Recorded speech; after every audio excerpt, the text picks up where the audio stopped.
Hello and welcome to the painting process breakdown of my latest artwork. In this video I will give my commentary on the process. I hope this will be helpful and enjoy the video. So with this process I'm starting with a basic sketch. I'm just figuring out the pose and the composition where the character is standing on the canvas, what kind of scene. I started a little bit messy with the sketch just to put something on the canvas, just to get past the infamous white canvas, that at least I can just move forward with the process. This time I have decided not to go deep with clean line art, because all the sketch lines will be erased in the rendering process anyway.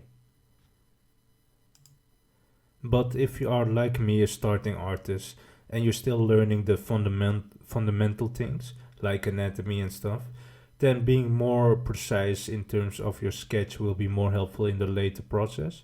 But it will help to try out different things to push yourself with something that you never do or come out of your comfort zone. So I had a concept already of how the character is gonna look, but this time I wanted to add a weapon to spice up the character more.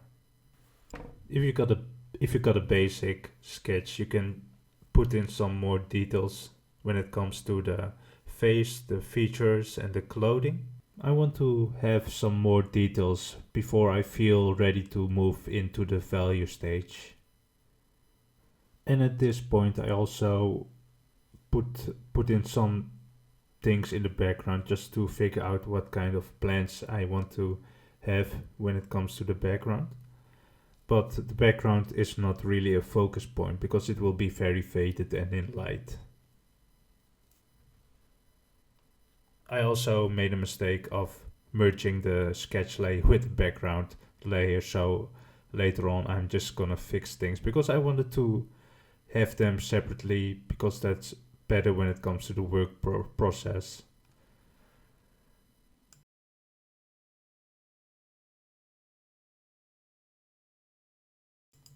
Now that I mask out the character from the background, it is time to put in some values. I wanted to use a high key for this artwork. So the mood is very light, very happy and beautiful. So I had to be mindful of the values that I use. So that now there's more focus on the character instead of the background.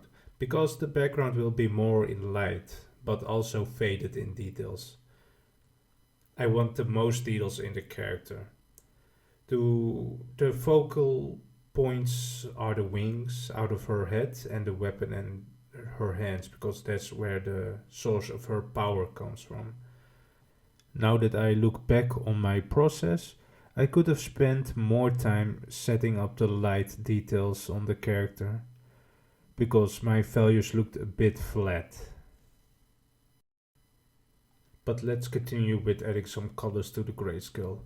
There are lots of ways to add color to grayscale, but for me I'm still experimenting with this. So I tried different layer styles like multiply, overlay and color. But like I said, it is mostly experimenting of what looks good to you.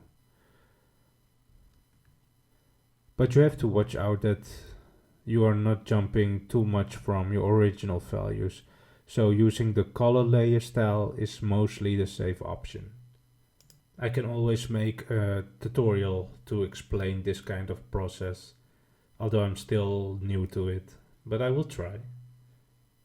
Nothing in this process is fixed, there's always room to change some things.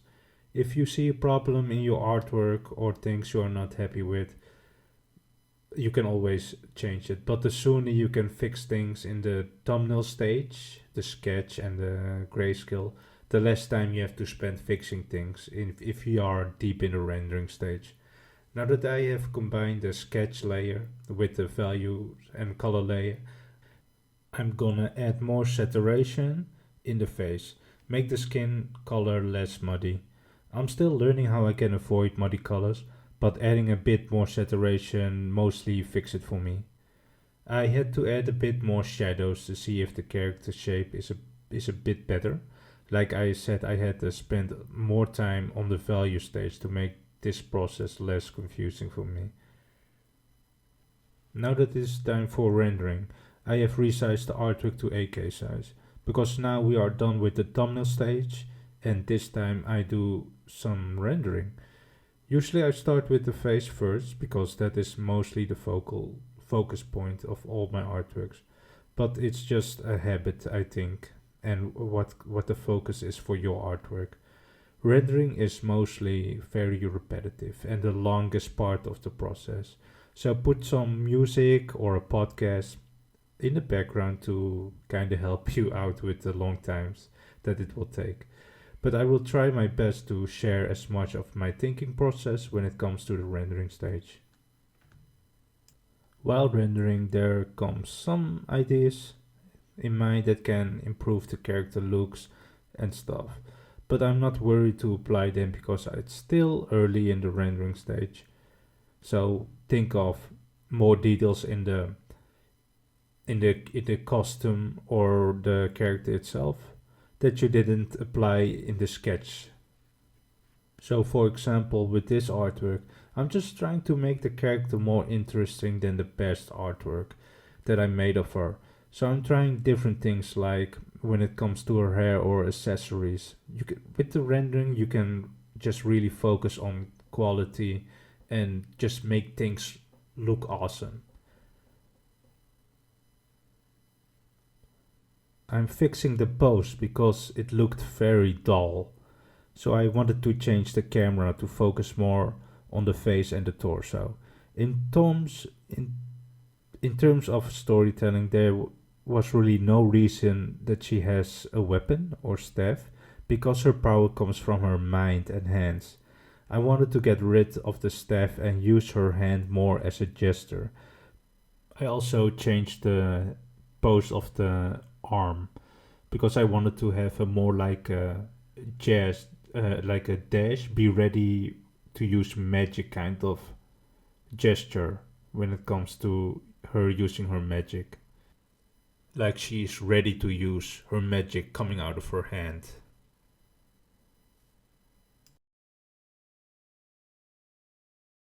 I had problems rendering the hand, so I made a picture of myself to pose myself with the same hand gesture, just to help things out a bit when it comes to placing the hand. So I apologize for cutting to this this stage of the rendering process because it didn't make sense to show all the all the rendering footage past this point where I have changed the camera and the pose. So I apologize for that. If you have seen some of my original characters, then you might have seen this character before. But basically, this character does not have a story, but she represents a way of life or a purpose, as if you are stuck or you are at a standstill or you have some kind of blockade in your life or goals, then use your creative thinking to set yourself free to go forward. So this time I wanted to tell a story with this character, some kind of demonstration of how she uses her power or magic of creative thinking. That is also the reason why angel wings come out of her head when she's using her power. With this artwork, I was inspired by the splash artists of Riot Games. I was looking at a lot of League of Legends splash artworks, so I wanted to try and push mine artwork to surpass at least my own best artworks in terms of storytelling and rendering. I learned a lot of information when it comes to creating splash illustrations from one artist called Esben Rasmussen. I will link the video in the description. I highly recommend watching that video. So from this point in the video, it's just rendering to the quality, to push out the quality where at the point that I felt it was ready. So I will just leave the video on. I will put some music on the background. If you find it interesting to watch the whole rendering process from this point, please enjoy it. And if you find this kind of videos helpful, timeline process with commentary, please leave it in the comments what you think I can do better with. You have and if you have any questions from some kind of point when it comes to the work process, if you have some questions about thumbnailing and grayscales and stuff like that, I can maybe make a separate video just to explain it more. So, thank you for watching and see you next time. Bye bye.